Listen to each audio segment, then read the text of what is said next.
Hello everyone, इस video में हम स्टार्ट करने वाले हैं क्लास 8 साइंस के एक बहुत इंटरेस्टिंग चैप्टर के साथ, that is synthetic fibres and plastics.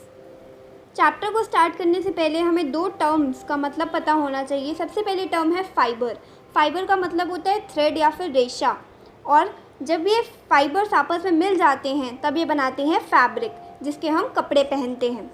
तो let's start. The clothes which we wear are made of fabrics. जिन भी कपड़ों को हम पहनते हैं वो फैब्रिक के बने होते हैं। फैब्रिक किससे बने होते हैं? फाइबर से। और वो फाइबर हमें नेचुरली भी मिल सकते हैं और आर्टिफिशियली भी मिल सकते हैं। नेचुरली यानी कि हमें नेचर से मिले हैं या फिर आर्टिफिशियली बनाए गए हैं। Can you name some natural fibres? क्या आपको किसी नेचुरल फाइबर का नाम पता है? Fibres are also use for making a large variety of household articles. Fibres का यूज़ करके हम बहुत सारी वैरायटी के हाउस होल्ड यानी कि घर का सामान बना सकते हैं। Make a list of some common articles made from fibres. यहाँ पर हम एक लिस्ट बनाएंगे ऐसे कॉमन चीज़ों की जो फाइबर से बनी होती हैं, और उनको हमें सेपरेट करना है कि कौन सी नेचुरल हैं और कौन सी आर्टिफिशियल होती हैं। जैसे कि हम यहाँ पे एक लिस्ट अपने आप से एक सोच सकते हैं, क्रिएट कर सकते हैं कि जैसे कि हम जो कॉटन की शर्ट पहनते हैं वो हमें नेचुरल फाइबर कॉटन से मिलती है, और जितनी भी रस्सियाँ होती हैं, रोप्स वगैरह होती हैं, वो नायलॉन से मिलती है जो कि आर्टिफिशियल है। जो सॉक्स होती हैं वो बनी होती है एक्राइलिक से, और वो भी आर्टिफिशियल होता है। जो बॉटल्स हम यूज़ करते हैं घरों में वो प्लास्टिक की बनी होती हैं, वो भी आर्टिफिशियल है। Why did you label some fibres as artificial? तो यहाँ पर हमने आपको एक लिस्ट बताई। अब आप सोच रहे होंगे हमने कुछ को आर्टिफिशियल क्यों बोला है। You have read in your previous classes that natural fibres like cotton, wool, silk etcetera are obtained from plants और एनिमल्स। आपने अपनी पहली क्लासेस में पढ़ा है कि जितने भी नेचुरल फाइबर्स होते हैं, नाम से ही पता चल रहा है नेचुरल है, जैसे कि कॉटन, रुई वगैरह है, वूल ऊन है, सिल्क है, ये सब होती हैं। ये जो है या तो हमें प्लांट से मिलती है या फिर एनिमल से मिलती है। कॉटन का प्लांट होता है, जो वूल होती है वो हमें शीप से मिलती है, और जो सिंथेटिक फाइबर्स होते हैं दूसरे हाथ पर वो सब ह्यूमन बींग्स खुद बनाते हैं। That is why these are called synthetic और मैन मेड। मैन मेड यानी कि इंसानों ने बनाए हैं। What are synthetic fibres? अब यहाँ पे इस 3.1 यूनिट में हमें सिंथेटिक फाइबर्स को डिटेल में पढ़ना है। और आप याद करो, जो यूनिफॉर्म पैटर्न आपको एक नेकलेस में दिखता है, जो भी मोतियों की माला होती है, आप देखेंगे उसमें एक तरह के मोती जो होते हैं वो एक ही धागे पर सारे के सारे अटैच हो जाते हैं एक थ्रेड की मदद से। या फिर आप बहुत सारी पेपर क्लिप्स को अगर ज्वाइन करेंगे जैसे पिक्चर में दिखाया हुआ है यहाँ पर, और एक लॉन्ग चेन बन जाएगी।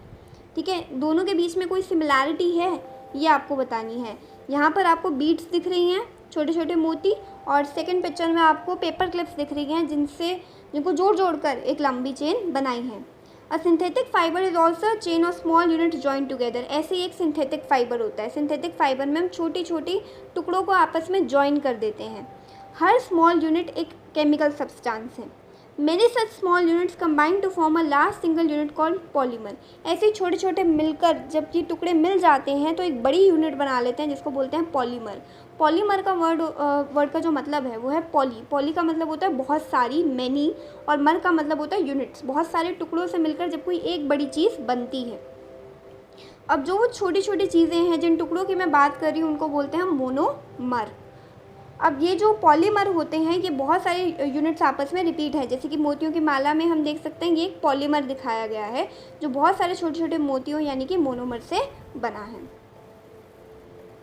Polymers occur in nature also. Polymer आपको नेचर में भी मिल जाएंगे। कॉटन एक एग्जाम्पल है पॉलीमर का, जो है सेलुलोज। सेलुलोज क्या है? सेलुलोज जब बहुत सारे ग्लूकोज के टुकड़े आपस में मिल जाते हैं तब सेलुलोज बनाते हैं। आप हायर क्लासेस में इसको और अच्छे से पढ़ेंगे ये कैसे होता है। सबसे पहले हम टाइप्स ऑफ सिंथेटिक फाइबर्स की बात करेंगे। You have read in class 7 that silk fibres obtained from silk worm was discovered in China and was kept as a closely guarded secret for a long time. आपने class 7 में पढ़ा है कि जो silk fibre है वो silk worm से बनाया गया था और चाइना में इसका डिस्कवर हुआ था सबसे पहले, और चाइना ने इस बात को काफ़ी टाइम तक सीक्रेट रखा था। फैब्रिक जो हम सिल्क फाइबर से ऑब्टेन करते हैं वो बहुत कॉस्टली होता है। आप अपनी मम्मी से पूछ सकते हैं कि सिल्क की साड़ियाँ काफ़ी ज़्यादा महंगी होती हैं, but it's beautiful texture fascinated everybody. लेकिन वो इतनी सुंदर लगती हैं कि वो हर किसी को पसंद आती हैं। तो फिर attempts were made to make silk artificially. तो बहुत सारी कोशिशें की गई कि सिल्क को आर्टिफिशियली भी बनाया जा सके। आर्टिफिशियली यानी कि हम लोग अलग तरीके से बिना किसी नेचर के इन्वॉल्वमेंट के खुद बनाएं। Towards the end of the 19th century, scientists were successful in obtaining fiber having properties similar to that of silk. फिर 19th सेंचुरी में यानी कि 90s के एंड तक साइंटिस्ट ने एक ऐसा फाइबर बना लिया जिसकी प्रॉपर्टीज़ जो थी, यानी कि वो उसका अपीयरेंस, उसको देखने में ऐसा लगता था, उसका टेक्सचर एकदम सिल्क जैसा था. Such a fibre was obtain by chemical treatment of wood pulp. और ऐसा फाइबर कैसे ऑब्टेन किया था? जो वुड पल्प होता है, जो लकड़ी होती है, उसका जो गूदा होता है, जब हम लकड़ी को एकदम क्रश कर देंगे, उससे बनाया गया था. इस फाइबर को हम बोलते हैं रेयॉन या फिर आर्टिफिशियल सिल्क. अब यहाँ पर जो वुड पल्प है वो तो एक नेचुरल सोर्स है.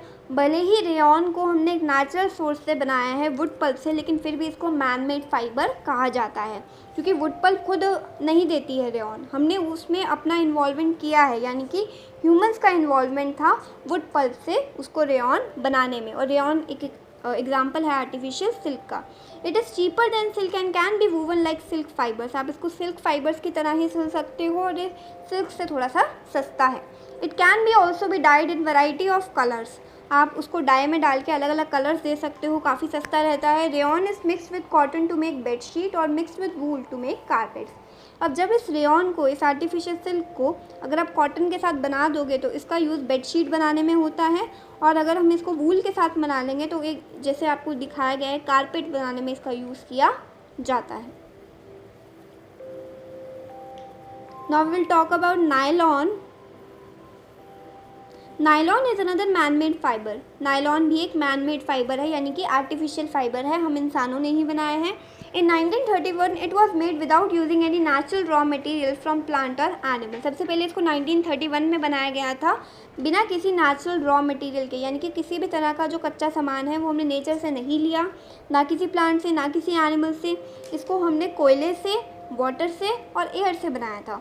और ये फुल्ली सिंथेटिक फाइबर है, यानी कि इसमें नेचुरल कुछ भी नहीं है.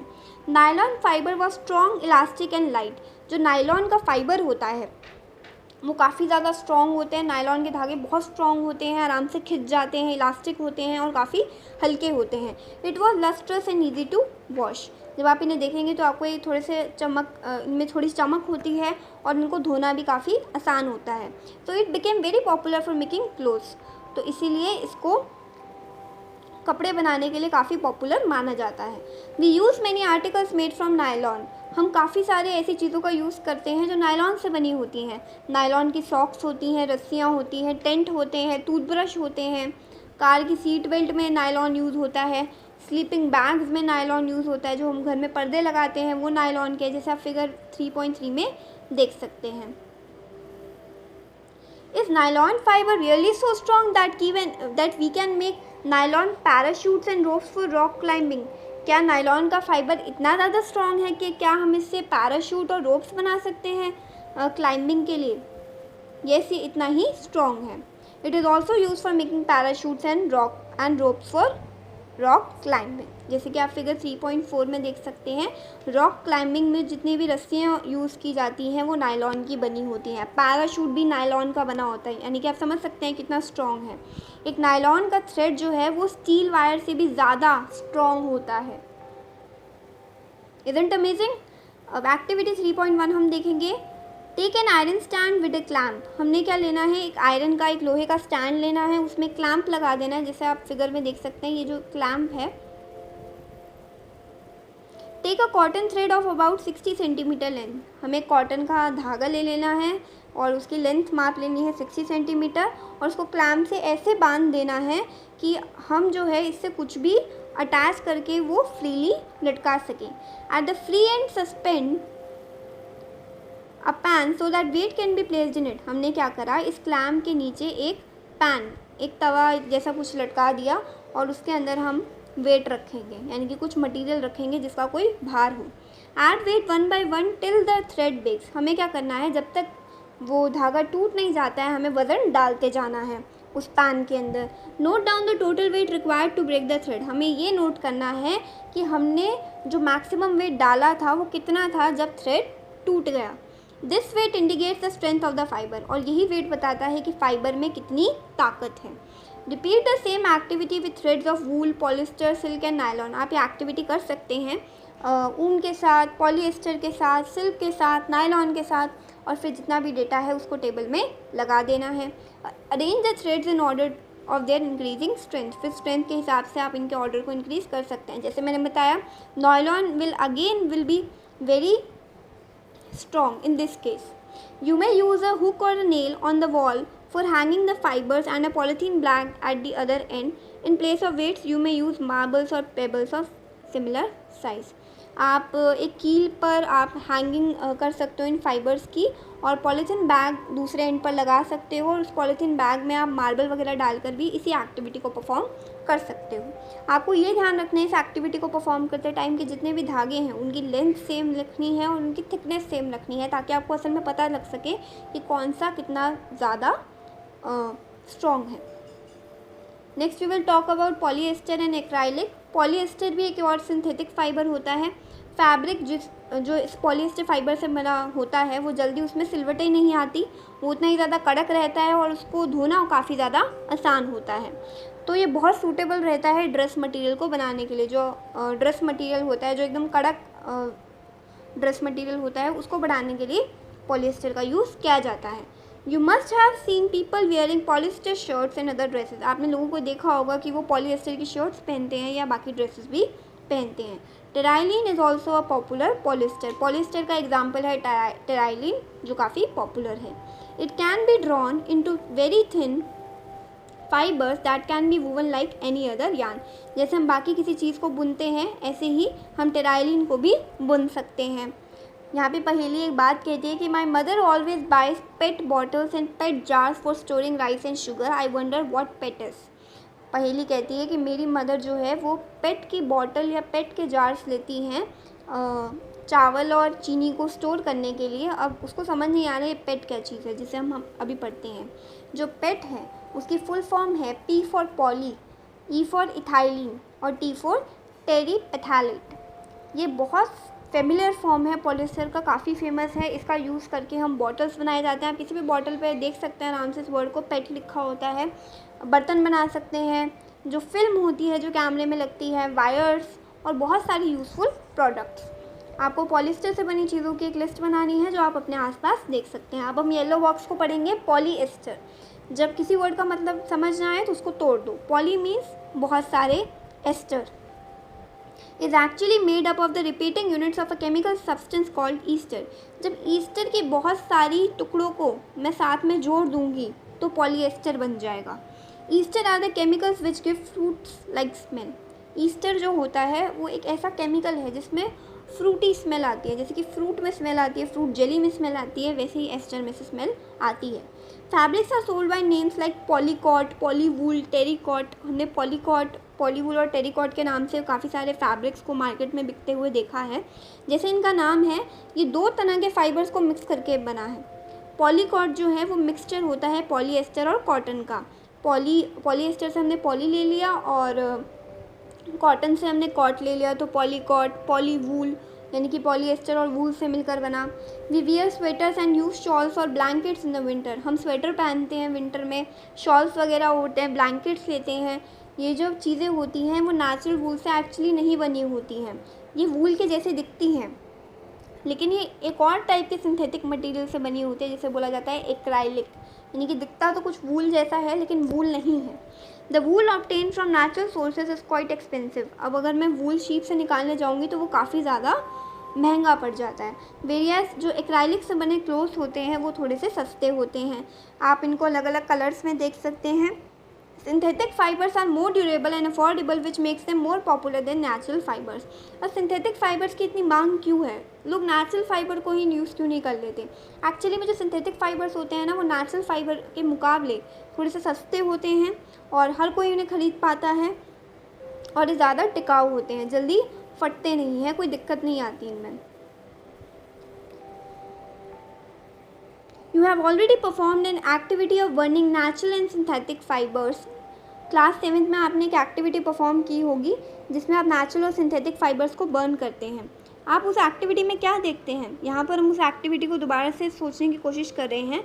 जब आप सिंथेटिक फाइबर्स को आग लगाते हैं तो आपने देखा होगा कि उनका जो बर्निंग प्रोसेस है वो एकदम अलग है नेचुरल फाइबर से। You must have notice that synthetic fibres melt on heating. जितने भी सिंथेटिक फाइबर्स होते हैं जो इंसानों ने बनाए होते हैं, जैसे ही उनको थोड़ी सी भी हीट मिल जाती है वो मेल्ट होना शुरू हो जाते हैं। मतलब थोड़ी सी भी हीट नहीं, मतलब अगर आग पकड़ ली उन्होंने तो वो मेल्ट होने लगेंगी, जो कि उनका एक डिसएडवांटेज है। अगर किसी ने भी ऐसे कपड़े पहने होंगे जो कि सिंथेटिक फाइबर के बने हैं और उसमें आग लग गई तो वो काफ़ी ज़्यादा ख़तरनाक हो सकता है, क्योंकि ये जो फैब्रिक है वो काफ़ी जल्दी मेल्ट हो जाता है और जिस भी पर्सन ने पहना है उसकी बॉडी से चिपक जाएगा, तो ये काफ़ी डिज़ास्टरस है। इसीलिए जब भी आप किचन में जाते हैं, किचन में क्योंकि बर्नर होता है, गैस जल रही होती है, इसीलिए सिंथेटिक क्लोथ्स बिल्कुल नहीं पहनने चाहिए, या लैबोरेटरी में काम करते टाइम भी ऐसा नहीं करना चाहिए। तो पहेली को समझ में आ जाता है कि क्यों उसकी मदर जो है कभी भी पॉलिएस्टर के क्लोथ्स नहीं पहनती किचन में काम करते हुए, क्योंकि पॉलिएस्टर क्या है, एक सिंथेटिक फाइबर है। जितने भी सिंथेटिक फाइबर्स होते हैं वो बहुत सारे प्रोसेस करके, यानी कि उनमें बहुत सारी स्टेजेस होती हैं, उनको स्टेप्स होते हैं बनाने के, और पेट्रोलियम ओरिजिन यानी कि जो पेट्रोलियम है उसी से हम रॉ मटेरियल्स को लेते हैं, जिन्हें पेट्रोकेमिकल्स कहते हैं। पेट्रोकेमिकल्स यानी कि पेट्रोलियम से ऑब्टेन केमिकल्स से हम सिंथेटिक फाइबर्स को बनाते हैं। Characteristics of synthetic fibres. अब सिंथेटिक फाइबर्स की क्या क्या प्रॉपर्टीज़ हैं। Imagine that it is a rainy day. ऐसा इमेजिन करो कि बारिश वाला दिन है, आप किस तरीके का अम्ब्रेला यूज़ करना चाहेंगे। Synthetic fibres process unique characteristic which make them popular dress materials.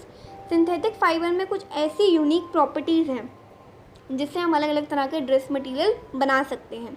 सबसे पहली चीज़, वो जल्दी सूख जाते हैं, ज़्यादा टिकाऊ होते हैं, जल्दी फटते नहीं हैं, ज़्यादा महंगे नहीं होते, आराम से अवेलेबल हैं मार्केट में, इनको मेंटेन करना काफ़ी इजी है। तो आपको एक्टिविटी परफॉर्म करनी है और ख़ुद से ये समझना है। एक्टिविटी 3.2 हम पढ़ेंगे। Take 2 cloth pieces of the same size. हमें 2 कपड़ों के टुकड़े लेने हैं एकदम सेम साइज़ के, रफली ½ मीटर स्क्वायर ईच, मतलब कि आधा मीटर के लेने हैं। One of these should be from natural fibre. इनमें से एक जो है वो हम एक नेचुरल फाइबर का ले लेते हैं, जैसे कॉटन का ले लेते हैं। The other could be of synthetic fibre. दूसरा आप एक सिंथेटिक फाइबर का ले सकते हो। You can take help of your parents in selecting these pieces. आप अपने पेरेंट की हेल्प भी ले सकते हो इन पीसेज को सिलेक्ट करने में, कौन सा नेचुरल है कौन सा सिंथेटिक है। Soak the pieces in different mugs each containing the same amount of water. दोनों ही कपड़ों को आपको पानी में डुबोना है सेम अमाउंट ऑफ वाटर में, और उनको बाहर निकाल लेना है 5 मिनट के बाद। और क्या करना है, इसको कुछ टाइम तक सूखने के लिए डाल देना है। Compare the volume of water remaining in each container. और उसके बाद आपको चेक करना है कि कितना पानी दोनों ही जो आपने मग्स में भरा है वो बचता है। Do synthetic fibres soak less और more water than the natural fabrics. तो आपको यहाँ पे ये बताना है कि जो सिंथेटिक फाइबर्स हैं वो ज़्यादा पानी अपने अंदर खींच रहे हैं, ज़्यादा पानी ऑब्जॉर्ब कर रहे हैं, या फिर नेचुरल फैब्रिक ज़्यादा कर रहे हैं। डू दे टेक लेस और मोर टाइम टू ड्राई। उनको कम टाइम लग रहा है, ज़्यादा टाइम लग रहा है सूखने में। What does this activity tell you about the characteristic of the synthetic fibres. और ये एक्टिविटी आपको क्या बताती है सिंथेटिक फाइबर्स के बारे में। Find out from your parents about the durability, cost and maintenance of these fabrics compare to the natural fabrics. और यही आपने अपने पेरेंट्स से पूछना है कि कितने ज़्यादा टाइम तक टिकाऊ होते हैं सिंथेटिक फाइबर से, कितने सस्ते होते हैं, इनको मेंटेन करना क्या नेचुरल फाइबर से आसान है कंपेयर टू नेचुरल फैब्रिक्स। अब हम पढ़ेंगे 3.4 यूनिट में प्लास्टिक्स के बारे में। You must be familiar with many plastic articles we use every day. Make a list of such items and their uses. आपको प्लास्टिक के बारे में पता होगा, आप रोज़ ऐसे आर्टिकल्स देखते हैं जो प्लास्टिक के बने होते हैं। Plastic is also a polymer like the synthetic fibre. Plastic भी एक पॉलीमर है। पॉलीमर का मतलब है ये भी बहुत सारे टुकड़ों से बना होगा, जिसको बोलते हैं मोनोमर। जब उन टुकड़ों को आपस में जोड़ दिया तो पॉलीमर बन जाते हैं। सारे प्लास्टिक्स का अरेंजमेंट सेम टाइप का नहीं होता। कुछ का अरेंजमेंट लीनियर होता है, कुछ का अरेंजमेंट क्रॉस लिंक्ड होता है। जो इस फिगर में आपको दिखाया गया है, जो ए फिगर है, उसमें आप देखेंगे कि जितने भी छोटे छोटे टुकड़े हैं मोनोमर हैं, वो एक दूसरे से एक लाइन में जुड़े हैं, सिर्फ एक लाइन में। जबकि बी फिगर में आप देखेंगे कि क्रॉस लिंक्ड है, यानी कि 2 चेन्स हैं और 2 चेन्स के मोनोमर्स भी आपस में ऐसे ऐसे जुड़े हुए हैं, यानी कि 2 टुकड़े अलग अलग चेन के भी आपस में जुड़े हुए हैं, तो इसको हम बोलेंगे क्रॉस लिंक। क्रॉस लिंक यानी कि अदला बदली में जुड़े हुए हैं। यहाँ पर आपको बहुत सारे आर्टिकल्स दिखाए हुए हैं प्लास्टिक्स के। ये हर शेप और साइज़ में अवेलेबल होते हैं, जैसे आप फिगर 3.7 में देख सकते हैं। जितनी भी चेयर्स होती हैं, बकेट होती हैं, सब चीज़ों में प्लास्टिक जो ऐसा क्यों होता है कि आप प्लास्टिक की अलग अलग शेप्स देख पाते हैं, क्योंकि जो प्लास्टिक है वो ईजिली मोल्डेबल है, यानी कि आप इसको कोई भी शेप दे सकते हो। प्लास्टिक को आप रिसाइकल भी कर सकते हो, दोबारा से यूज़ भी कर सकते हो, कलर भी कर सकते हो, मेल्ट भी कर सकते हो, उसकी शीट्स भी बना सकते हो और वायर भी बना सकते हो। इसीलिए इसके बहुत सारे यूजेस भी आ जाते हैं। अब हम बात करते हैं पॉलीथीन की। पॉलीइथीन, जो पॉलीथीन नॉर्मली आप जिस पॉलीथीन में सामान लाते हैं उसको अगर आप तोड़ेंगे तो पॉली मीन्स मैनी, और इथीन यानी कि बहुत सारे। जब इथीन के टुकड़े आपस में मिल जाते हैं तो एक प्लास्टिक की थैली बनती है polythene. It is use for making commonly for polythene bags. Now try to bend a piece of plastic yourself. अब आपको ट्राई करना है एक प्लास्टिक के टुकड़े को मोड़ने का। क्या सारे के सारे प्लास्टिक आर्टिकल्स आराम से बेंड हो जाते हैं? आप ऐसा ऑब्जर्व करेंगे कि कुछ प्लास्टिक आर्टिकल्स जो हैं वो आराम से मुड़ जाते हैं, जबकि कुछ अगर आपने ज़्यादा जोर लगाया उन्हें बेंड करने का, मोड़ने का, तो वो टूट जाते हैं। When we add hot water to a plastic bottle, it gets deformed. जैसे ही हम गर्म पानी एक प्लास्टिक बॉटल में डाल देंगे तो हम देखेंगे कि वो जो बॉटल है उसकी शेप ख़राब हो जाएगी। ऐसे प्लास्टिक जो फटाफट से गर्म पानी डालने पर या उनको हीट मिलने पर ख़राब हो जाते हैं और आप उनको ईजिली मोड़ तोड़ सकते हैं, इनको बोला जाता है थर्मोप्लास्टिक। थर्मो मीन्स होता है हीट, यानी कि जो हीट के हिसाब से अपने आप को मोड़ लेते हैं। पॉलीथीन और पीवीसी यानी कि पॉलीविनाइल क्लोराइड थर्मोप्लास्टिक्स के कुछ टाइप हैं। इनसे काफ़ी सारे टॉयज़ बनाए जाते हैं, कंघी बनाई जाती है, बहुत सारे तरह के डब्बे बनाए जाते हैं, containers. On the other hand कुछ प्लास्टिक ऐसे होते हैं जिनको एक बार अगर मोड़ दिया तो अब उनको अगर आप दोबारा से गर्म करोगे तो वो अपनी पुरानी शेप में वापस नहीं आएंगे, वो फिर से सॉफ्ट नहीं होंगे। जो एक बार सेट हो गए, ऐसे आप याद रख सकते हो, जो एक बार सेट हो गए और दोबारा चेंज नहीं होंगे, दैट आर थर्मोसेटिंग प्लास्टिक्स। दो एग्जाम्पल हैं बेकलाइट और मेलामाइन। जो बेकलाइट होता है वो पुअर कंडक्टर ऑफ हीट है। पुअर कंडक्टर ऑफ हीट का क्या मतलब है? ये हीट को अपने से पास होने नहीं देगा और ना ही इलेक्ट्रिसिटी को। इसीलिए इलेक्ट्रिकल स्विचेस बनाए जाते हैं। जब वो इलेक्ट्रिसिटी को पास नहीं देने होगा तो वो ज़्यादा इलेक्ट्रिसिटी रेजिस्टेंट होगा, करंट नहीं लगेगा। बहुत सारे बर्तनों के हैंडल बनाए जाते हैं ताकि हैंडल पे गर्म ना लगे। मेलामाइन भी एक काफ़ी अच्छा मटेरियल है। ये जो है आग नहीं पकड़ता और बाकी सारे प्लास्टिक्स के मुकाबले ये जल्दी गर्म नहीं होता। इसका यूज़ करके हम फ्लोर पे टाइल्स वगैरह बनवाते हैं, किचन का सामान बनाते हैं और ऐसी चीज़ों को बनाते हैं जो आग नहीं पकड़ते। फिगर 3.8 में आपको वेरियस यूजेस दिखाए हैं थर्मोप्लास्टिक्स के और थर्मोसेटिंग प्लास्टिक्स के। ये कुछ आर्टिकल्स आपको दिखाए हैं थर्मोसेटिंग प्लास्टिक्स से बने। आप एक बार इनको जो बना लेंगे तब इनकी शेप चेंज नहीं होगी, जबकि थर्मोप्लास्टिक्स की शेप अगर आप इनको मेल्ट करेंगे तो शेप चेंज हो जाएगी। अब नेक्स्ट वीडियो में हम इसका सेकंड पार्ट पढ़ेंगे। आपने पार्ट 1 कंप्लीट कर लिया है और आप इस वीडियो को लाइक कर दीजिए और चैनल को सब्सक्राइब कर दीजिए। इसका पार्ट 2 का जो लिंक है वो मैं डिस्क्रिप्शन बॉक्स में दे रही हूँ। Thank you.